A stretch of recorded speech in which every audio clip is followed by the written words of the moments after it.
Chères étudiantes, chers étudiants, encore une fois, je suis très honoré aujourd'hui par votre présence. Euh, Disons quoi qu'il est en ligne, qu'il n'est pas présentiel, malheureusement. Je vais être un peu succinct, un peu plus bref pour ce qui est de cette introduction générale des relations internationales. De prime abord, la question qui se pose avec force est celle de savoir ce qu'est les relations internationales comme étant une matière. Notons tout simplement qu'il y a un amalgame, si vous voulez, pour ce qui est de cette définition entre l'objet de cette discipline et les relations internationales en tant que matière. Donc, les relations internationales, grosso modo, désignent à la fois l'objet d'étude que sont les relations entre acteurs divers du système international, que sont les États, les organisations internationales, et cette discipline qui étudie ces relations, ces interactions, si vous voulez, entre ces divers acteurs. Bref, les relations internationales, comme on l'a déjà noté, est une matière pluridisciplinaire, c'est-à-dire qu'il s'agit d'une science transversale. Elle fait appel à l'économie, à la sociologie, à la géopolitique, au droit international, à la science politique, etc., etc.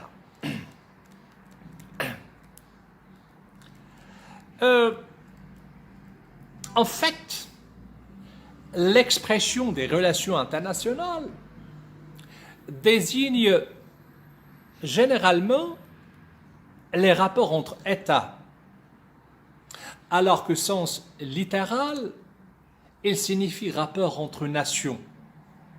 Quoique certains spécialistes avaient tenté de lui substituer celle des relations interétatiques, donc entre États. En fait, la question précise qui s'impose est celle de savoir: peut-on définir les relations internationales d'une façon claire et nette, et quel est exactement son objet? Donc, on va essayer d'appréhender ce que sont les relations internationales, ou ce qui est les relations internationales comme matière. Donc, esquisse de définition. Esquisse de définition. À vrai dire, on se retrouve devant une multitude de définitions des relations internationales, celles qui sont classiques et celles qui sont modernes. Commençons d'abord par les définitions classiques des relations internationales. Michel Virali, un des éminents auteurs qui se sont intéressés aux relations internationales comme matière, définit ces relations internationales comme celles qui échappent, ces relations, au sens de l'auteur, échappent à la domination du pouvoir suprême interne. Les relations internationales peuvent être simplement définies comme le flux de toute nature et de toute origine qui traverse la frontière. Donc on comprend très bien que l'auteur a mis l'accent sur un fait important, c'est que ces relations, pour qu'ils soient internationales, doivent dépasser le cadre strict des frontières d'un État donné. les relations internationales échappent à l'emprise, échappent à la domination d'un pouvoir suprême interne. Un autre auteur très éminent, Marcel Merle, donc, quant à lui, il définit les relations internationales comme étant les rapports sociaux de toute nature qui traversent les frontières, échappent à l'emprise d'un pouvoir étatique unique ou auquel participent les acteurs qui se rattachent à des sociétés étatiques différentes. Donc, comme vous le constatez, il s'agit d'une définition un peu plus large. Les rapports ou les relations internationales ne sont autres que, si vous voulez, les rapports sociaux de toute nature entre différents acteurs.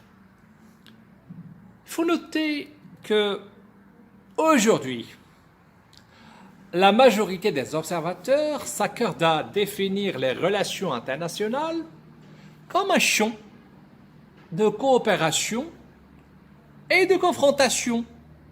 Je le répète, un champ de coopération où règne cette solidarité internationale, le respect du droit international, mais aussi et surtout un domaine de confrontation où règne la force, la domination, la puissance, aussi bien économique que militaire, entre acteurs des relations internationales traversant les frontières.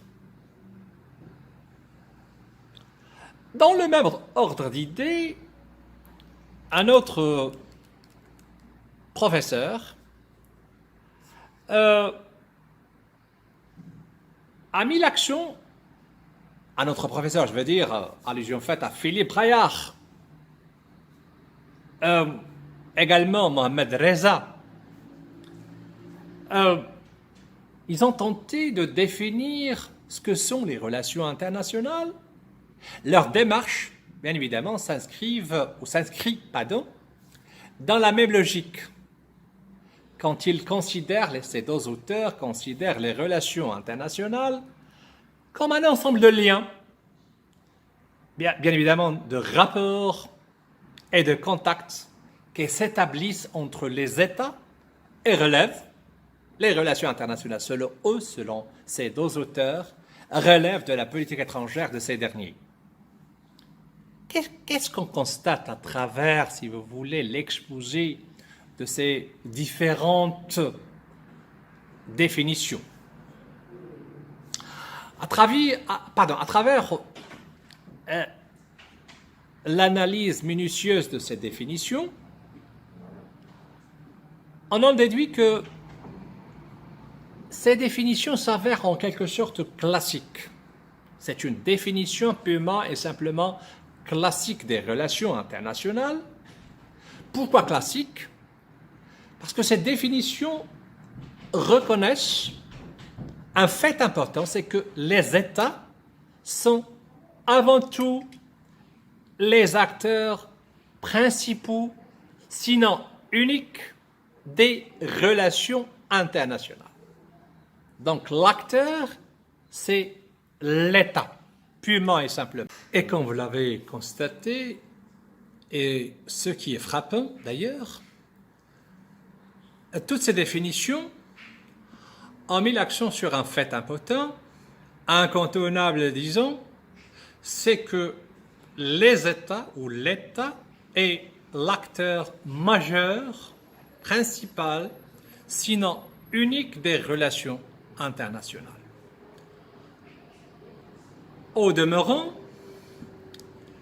les changements opérés sur le système mondial international laissent bien évidemment préconiser un fait important, c'est que devant une pluralité d'acteurs, il ne s'agit plus uniquement d'États qui opèrent sur la scène internationale, mais également il y a ces organisations internationales Il y a ces fameuses multinationales, voire même les individus, dans certains cas.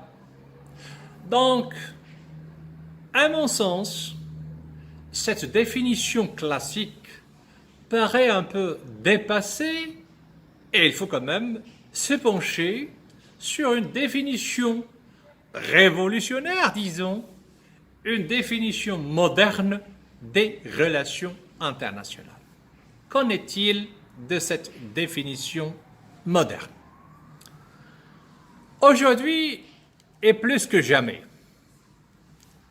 les relations internationales ont connu une complexité grandiose. Cette complexité s'échelonne sur plusieurs niveaux, économique, politique, social, etc., etc.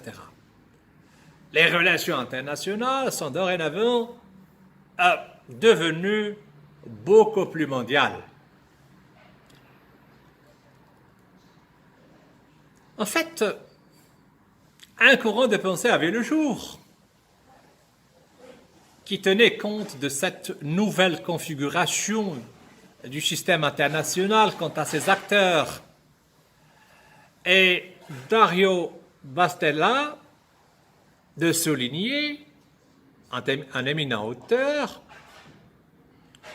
je dis bien Dario Battistella, de souligner, les relations internationales désignent à son sens l'ensemble des relations qui se déroulent au-delà de l'espace contrôlé par les États. Pris individuellement, quel que soit l'acteur étatique ou non concerné par ces relations, et quelle que soit la nature, politique ou non, ou autre, de ces relations. Une remarque essentielle à noter est que cette définition tient compte de la nouvelle réalité des relations internationales. Avec ces acteurs divers, il ne s'agit plus des acteurs principaux que sont les États, mais d'une multitude d'acteurs, quel que soit leur statut et la nature de leur activité. Il faut dire que les courants de pensée, d'une façon générale, qui ont essayé de définir les relations internationales, divergent pour ce qui est de cette définition, comme vous l'avez pu le constater. Il y a le courant réaliste, bien évidemment, comme théorie fameuse des relations internationales, qui préconise que la stabilité et la paix internationale sont sujettes, c'est-à-dire qu'ils dépendent d'un équilibre de force en présence. Ça veut dire que, voilà, l'école réaliste, qui a essayé de définir les relations internationales, a mis l'accent sur cet équilibre de force entre acteurs principaux que sont les États. Un autre courant très fameux, c'est celui de l'interdépendance. Celui-ci a mis l'accent sur l'accroissement de l'interdépendance et de la coopération entre les acteurs sur la scène internationale. C'est un courant tout à fait contraire à son prédécesseur. Au lieu de parler d'une confrontation entre acteurs des relations internationales, on parle beaucoup plus d'une interdépendance, d'une coopération, solidarité, respect du droit international, tout en insistant sur l'élargissement de la sphère du système international à travers les acteurs, mais aussi à travers les dynamiques qui s'opèrent entre ces acteurs. Et il ne s'agit plus simplement des États, mais des organisations, des multinationales, de l'individu, et la nature des relations internationales n'est pas uniquement politique, et s'échelonne sur le plan économique, sur le plan social, etc., etc. Un autre courant de pensée, quant à lui, a essayé de définir les relations internationales, c'est le courant marxiste. En effet, pour les tenants du courant marxiste, l'impérialisme est un facteur ou demeure un facteur très important qui explique la philosophie même des relations internationales. Et selon ce courant de pensée, elle est la cause, l'impérialisme est la cause fondamentale du sous-développement que connaît le tiers-monde, sinon pas même les pays du Sud. Donc pour eux, un élément déterminant, crucial, si vous voulez, qui explique les relations internationales, c'est celui de l'impérialisme. Pour conclure avec ce point de vue, voire même cette esquisse de définition, et pour schématiser, sinon pour synthétiser, et comme vous l'avez pu constater, c'est qu'il y a un amalgame de critères qui ont servi, si vous voulez, à définir ce que sont les relations internationales. Disons tout simplement que si l'école traditionnelle a trop mis l'accent sur l'acteur État comme étant principal, voire même unique, l'école moderne a étendu, si vous voulez, les acteurs des relations internationales à d'autres entités qui ont vu le jour. Il ne s'agit plus des États, quoique ces derniers jouent un rôle important, mais aussi des organisations internationales, des multinationales et des individus dans certains cas. Quant à nous, et si on veut définir les relations internationales, il paraît que certains critères sont importants pour ce qui est de cette définition. D'abord, il faut reconnaître que les relations internationales sont, à mon avis, l'ensemble d'interactions, de contacts, de rapports, de toute nature, évidemment. Permettez-moi, chères étudiantes, chers étudiants, de revenir encore une fois sur cette probable définition des relations internationales. Et pour beaucoup plus de précision, je vais revenir sur ces trois critères susmentionnés. Trois éléments déterminants pour ce qui est d'une définition relative, disons, des relations internationales, parce que définir les relations internationales avec précision n'est pas toujours plausible, disons, dans le cas d'une science sociale. Autrement dit, trois critères essentiels pour ce qui est d'une éventuelle définition des relations internationales. D'abord, le premier critère est celui d'une interaction. Ça veut dire que les relations internationales sont l'ensemble des rapports, sont l'ensemble d'interactions, des flux, des contacts, etc., de toute nature. Ça veut dire que peu importe ces relations, s'ils revêtent, si vous voulez, s'ils sont caractérisés par le politique, par l'aspect politique, ou économique, ou social, ou écologique. Donc, les relations internationales peuvent être diverses, disons, quant à leur nature. Un fait international peut combiner, et dans une large mesure, entre le politique, l'économique, le social, le culturel, etc., etc. Je vous donne un exemple plus concret. L'immigration illégale. Bref, il s'agit d'un phénomène, si vous voulez, qui revêt plusieurs aspects il y a l'aspiration à un avenir beaucoup plus sûr, beaucoup plus meilleur.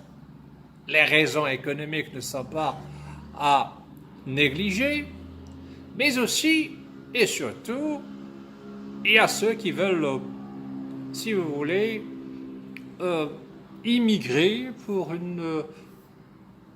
pour un pays qui respecte beaucoup plus les droits de l'homme, qui n'est plus oppressif et qui donne une importance tout à fait particulière à l'individu. Donc l'aspect politique est largement présent. Donc on ne peut dire que voilà, un phénomène international est à sens unique.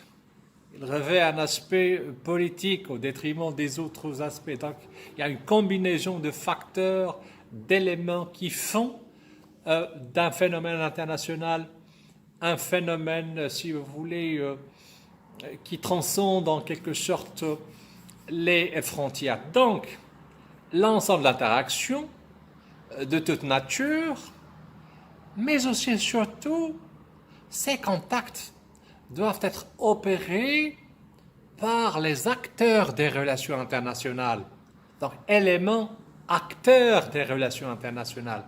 Et par acteur, il ne faut pas entendre uniquement l'État, quoique celui-ci joue un rôle important, déterminant.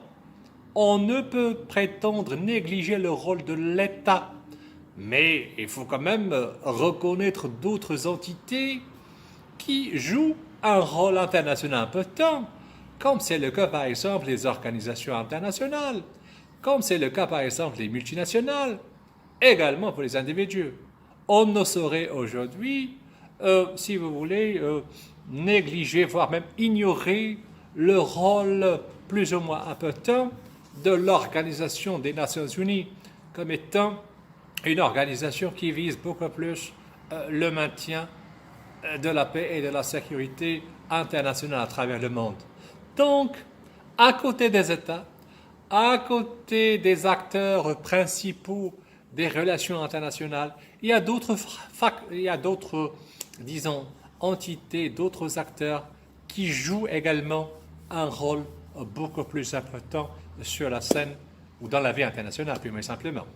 Troisième élément essentiel, c'est que ce phénomène, pour qu'il soit international et pour qu'il rentre dans le cadre des relations internationales, il y a cet élément de transnational, transfrontalier. Ça veut dire que on ne peut dire d'un phénomène ou qu'un phénomène est international et EST international s'il est cantonné, s'il est limité à un cadre national bien précis. Autrement dit, pour qu'un fait soit international, il faut bel et bien qu'il transcende, qu'il dépasse et dans une large mesure le cadre strict, le cadre géographique bien évidemment strict d'un pays donné.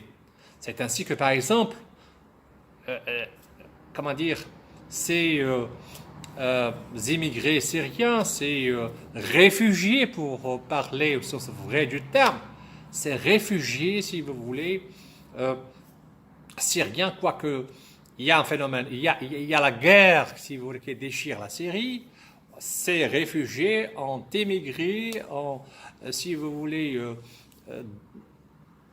ont visé d'autres pays, beaucoup plus, pour un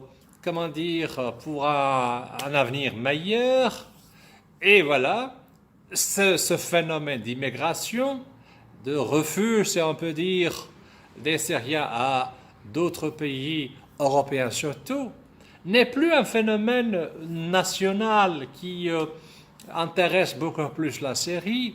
Elle a dépassé dans une large mesure, du moment que les pays hôtes, les pays accueillant ces réfugiés, sont largement menacés, entre deux guillemets, dans leur sécurité nationale par ces réfugiés, et d'autant plus qu'on est aujourd'hui témoin d'une politique discriminatoire, enfin même qui n'est pas commune, de cette fameuse communauté Union européenne, parce qu'il y a toujours des politiques en principe qui doit être commune pour ces réfugiés, mais malheureusement on constate que les États gardent toujours leur souveraineté et traitent ces réfugiés d'une manière différente ici et là, quel que soit en France, aux Pays-Bas, en Belgique, en Allemagne évidemment, etc., etc. Donc, je le répète, 3 éléments essentiels pour déterminer, pour définir ce que sont les relations internationales. 1.